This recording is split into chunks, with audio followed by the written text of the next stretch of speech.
Addiction is something no one should ever have to face alone. According to a study published in the New England Journal of Medicine in 2012, more than 23 million Americans across the U.S. are addicted to some form of drug, not counting nicotine. The same study shows that that number is likely to triple by 2020. This means that at least 13 of the people sitting in this classroom out of the 20 of you has or will deal with some form of addiction in the future, whether it be through a friend or through personal experience. I'm one of those 13. I had a friend in high school. His name was Will. He, great guy, upstanding. Everyone loved him. He made straight A's. He always had your back, told great jokes, great cook. But when he turned 18, his grandmother and his mother died in a car crash. They were all Will had.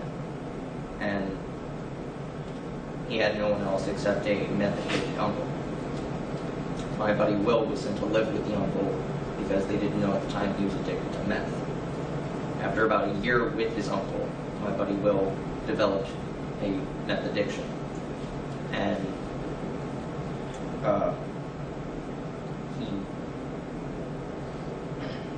he spent 2 years afterwards going through rehab.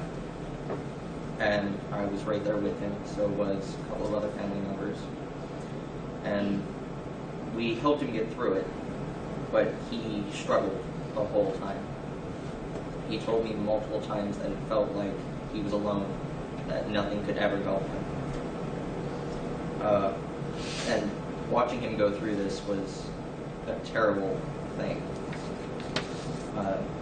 The getting addicted, the detoxing, and just trying to stay sober afterwards was a really big struggle to watch, and I can't imagine ever going through it. Watching Will go through this kind of thing really got me, motivated to go looking and helping others with addictions.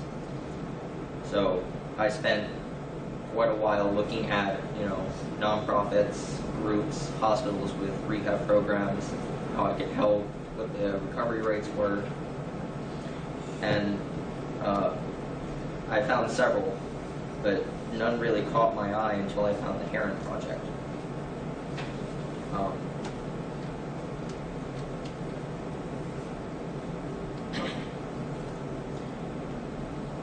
Addiction is a terrible thing to battle alone, and it's no wonder that without a support group, so many people often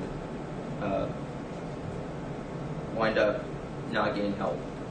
According to a study, or an article on AmericanAddictionCenter.org, addiction is the #1 injury-related cause of death in the U.S. and kills more than 44,000 Americans every year. In the same article, it talks about why people never really seek out these resources and the help in rehab.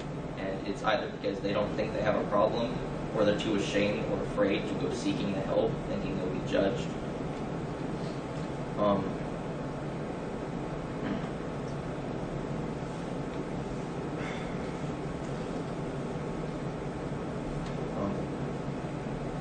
It's statistics and ideas like this that often put a stigma on drug addiction itself, so people want to tend to hide it. And it's also statistics like these that make nonprofits like the Heron Project seem like a godsend. It offers resources, they don't judge. According to an article in the Washington Post published August 8, 2010, the actual rate for rehab was staggeringly low. Only about 30% of rehab groups got success rates, where they stayed sober until the day they died. The reason for most of the success in those groups, as small as it was because people had a support system. People were willing to help. They stayed with them after they left the rehab program, helped them continue on.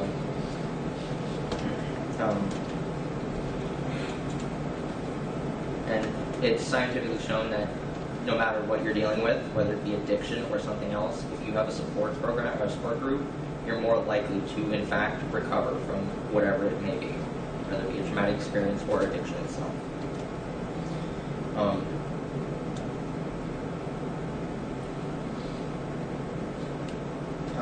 And this is why the Heron Project caught my attention. The Heron Project was started in 2010 by Chris Heron, a former NBA player. He almost died of a drug overdose, and it kind of scared him into action. He got sober, he got clean, and he started the program. The Heron Project has one of the highest success rates of any group. They help and keep about 76% of the people in the group sober and clean after they leave the actual rehab program. And they also have several other programs like early prevention, education, and things like that. They have, Walk for Addiction, which seems a little worn out considering there's a walk for everything nowadays. But nevertheless, the Heron Project is always there to help,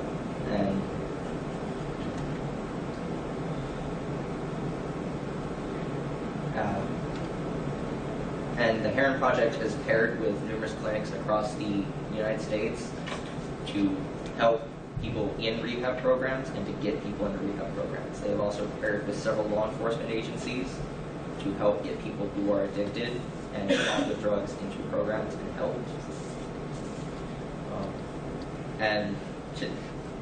The last statistics shown, because of the Heron Project, roughly 19 million Americans are helped every year in America. In summary, addiction is a terrible thing that affects millions every day. There are groups out there to help someone who's addicted whenever they need it. The Heron Project is one that I and millions of others strongly endorse. Addiction isn't something someone should face alone, but because of the Heron Project and countless people willing to help, addicts don't have to be alone.